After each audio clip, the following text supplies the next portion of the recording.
Irmãos, eu decidi gravar esse live para vocês sobre como enfrentar as situações em tempos de crise. Eu escolhi a pessoa de Daniel, porque Daniel passou por muitas crises e foi vitorioso em todas as crises pelas quais passou. Ele começou com a crise quando ele foi levado como escravo, né, no tempo de Nabucodonosor. Então ele decidiu se consagrar ao Senhor e fazer do Senhor a sua primeira escolha. Nesse tempo, então, ele decidiu seu futuro. Deus o levantou, Deus lhe deu dons, Deus concedeu os seus pedidos, Deus começou a fazer muitas coisas. Ele passou pelo reinado de Nabucodonosor, depois passou pelo reinado de... Aí, no capítulo 5 nos diz que ele passou pelo reinado de Belsazar, que foi o filho de Nabucodonosor, e agora ele está no reinado de Dario, dos persas e medos, no capítulo 6. E quando nós entramos no capítulo 6, a palavra de Deus nos diz que então o Daniel já está naquele tempo de colheita da grande decisão que ele tinha feito na vida dele de escolher o Senhor acima de todas as outras coisas e servi-lo com integridade e com clareza de mente e coração. Então, aí nós temos um levante contra a sua vida, uma crise terrível. O, o rei estava pensando, o rei Dario estava pensando em colocá-lo, ele tinha 3 governadores que estavam sobre todo o seu reino, mas agora ele está pensando em colocar o Daniel sozinho sobre todos os outros 2 e sobre tudo o resto. Então viria o rei Dario, Daniel e o resto, tudo abaixo dele. E os seus 2 outros companheiros de trabalho no reino, de administração do reino, então estavam vendo os seus cargos, claro, em jogo, e estava realmente em jogo, isso porque Deus estava promovendo Daniel. Então eles resolveram fazer um plano, um plano político de tirar o Daniel da sua posição e de botar ele para baixo, de queimar o Daniel, de acabar com a raça dele. E eles buscaram na vida do Daniel, mas não encontraram nada. Então eles decidiram que a maneira de fazer isso seria buscando na lei do Deus de Daniel, diz o capítulo 6. Então eles procuraram na lei do Deus de Daniel, procuraram ver o que é que o Daniel fazia. Diz que ele orava 3 vezes ao dia, com a sua janela aberta na sua casa, voltada para Jerusalém. Ele orava lá 3 vezes ao dia. Agora imagine que ele era um dos 3 governadores de todo o Império Medo-Persa da época, que tinha assumido todo o que o Império Babilônico tinha conquistado. Então não era pouca coisa, ele era um homem extremamente ocupado e ele parava 3 vezes ao dia para orar. Então eles descobriram que ele fazia isso por causa da lei do seu Deus. Passaram um decreto, foram pedir para o rei assinar um decreto que durante 30 dias ninguém podia adorar outro Deus que não fosse o rei.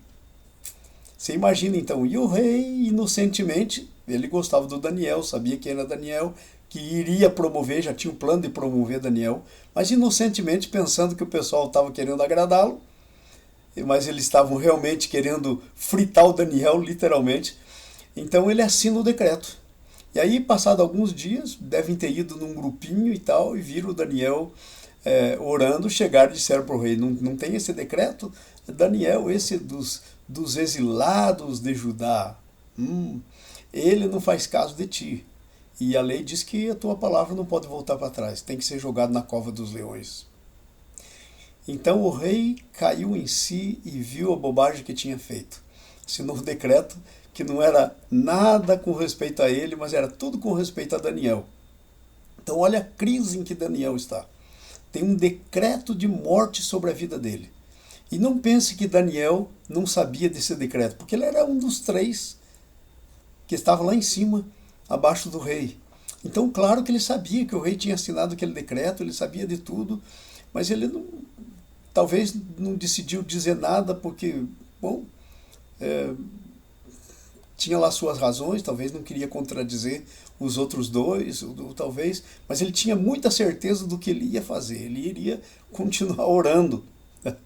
E ele sabia claramente que realmente o seu corpo estava em jogo para ir na cova dos leões, que era assim, que todo mundo já sabia que era assim que se tratava um crime como aquele de desobediência civil, como Daniel iria fazer orando para Deus e não orando para o rei, debaixo de uma lei de 30 dias, um decreto de 30 dias.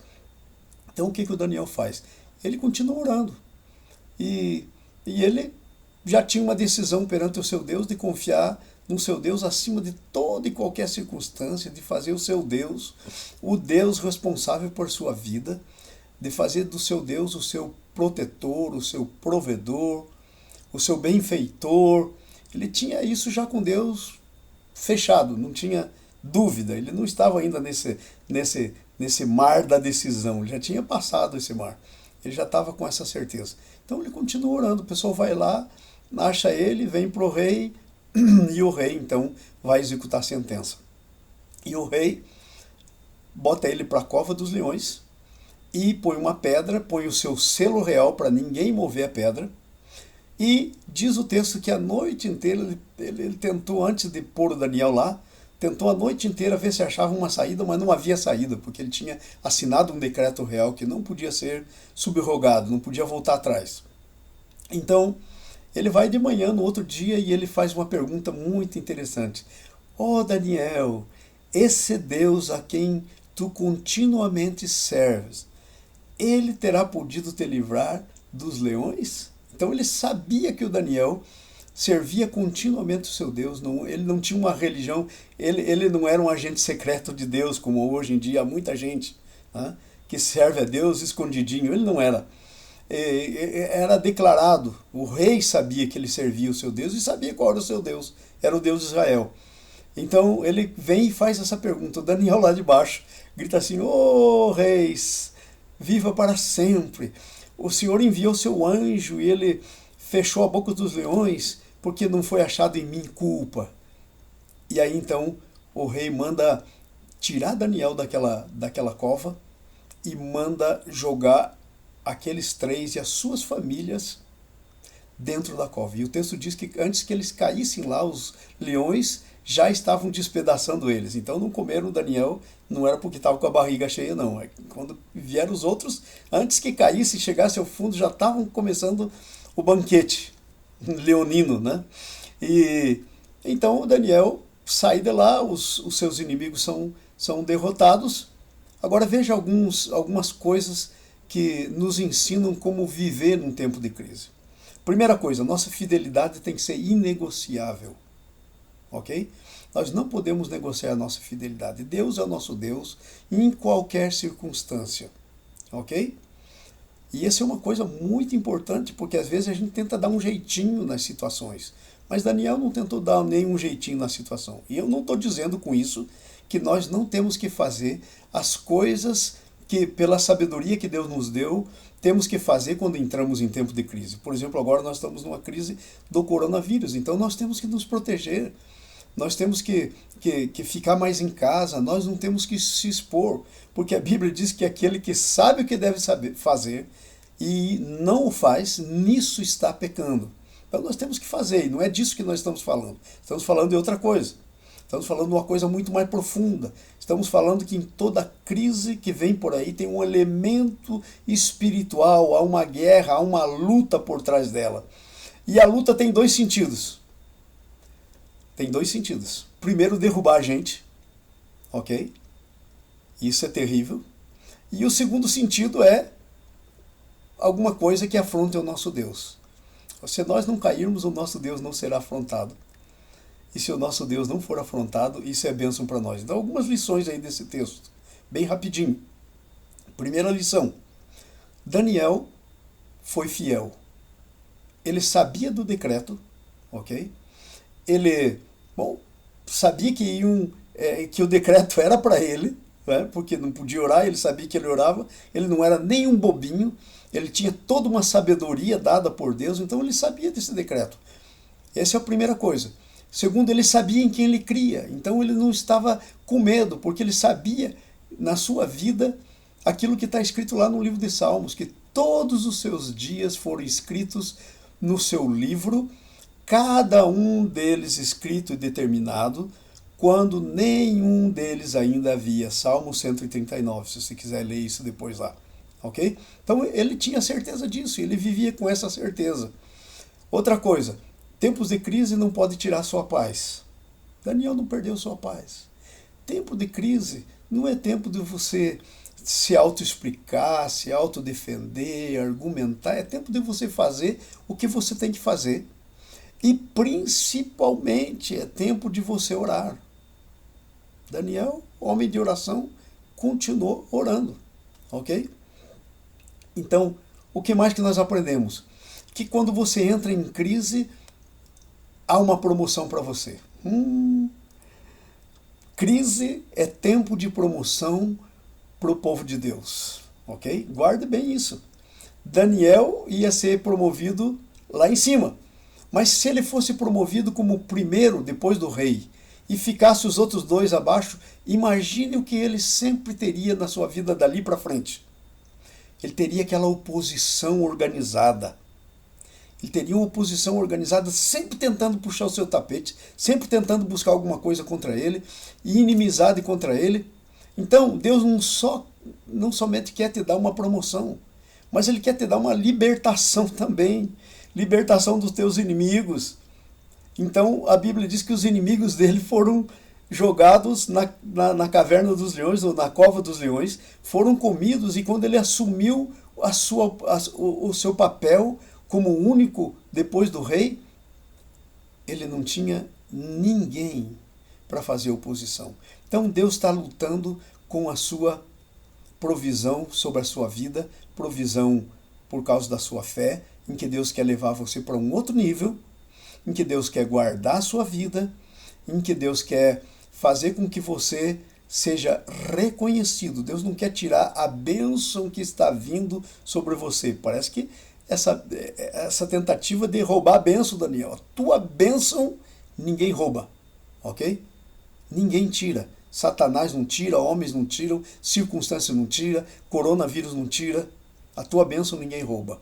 Ela é de Deus para você e tem o seu nome escrito nela e ninguém rouba de você. Segundo, Deus está fazendo justiça. É um tempo de juízo e justiça. Daniel foi acusado indevidamente. Ok? Então Deus estava fazendo justiça. Deus estava fazendo justiça. E o que acontece?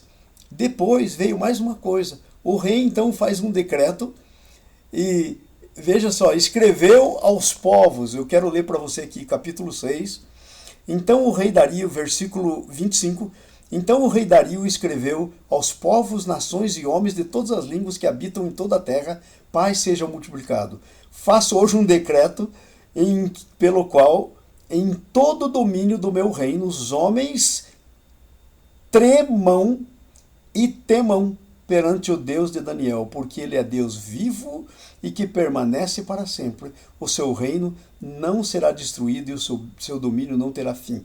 Ele livra, salva, faz sinais e maravilhas no céu e na terra. Foi ele quem livrou a Daniel do poder dos leões. E Daniel, diz aí, prosperou até o próximo rei, até no tempo de Dario, até o próximo rei, que era o Ciro, o rei dos persas. Por tua causa, Deus quer exaltar o nome dele através de você. Quando você assume a sua posição de fé incondicional em Deus, de tomar os cuidados que você tem que tomar. Por favor, não saia por aí dizendo, vírus não me toca. Há muitas palavras na Bíblia que nós pegamos às vezes fora do contexto. A Bíblia diz, por exemplo, uma palavra que nenhuma praga chegará na tua tenda. Não tome isso fora do contexto. Ok? E saia abusando para ver o que acontece. Se o coronavírus te pegar, não tem problema, os teus dias estão escritos no livro de Deus, cada um escrito e determinado. Não é o coronavírus, não são os inimigos de Daniel que vão roubar a tua promoção, a tua bênção. Creia nisso, fique em paz como Daniel estava em paz. Se você estiver em paz, orando, você pode ser jogado dentro da caverna dos leões. Eu gosto muito daquele texto, e terminando aqui esse live, eu gosto muito daquele texto em que Jesus dormia no barco na tempestade e os discípulos apavorados. E aí acorda Jesus, não se importa que a gente morra. E aí Jesus se levanta e acalma a tempestade. Agora pensa nisso, era um barquinho pequeno, a água batia, Jesus devia estar molhado na popa, mas dormia. Em outras palavras, você será capaz de acalmar toda tempestade na qual você seja capaz de dormir. Se você passar esse tempo na paz de Deus, na confiança do teu Deus, sem temor no teu coração, sabendo em quem você tem crido, e que Ele é forte e poderoso, e que Ele é o teu Deus, então você será próspero e o teu Deus será exaltado. Deus te abençoe, sê tu uma bênção.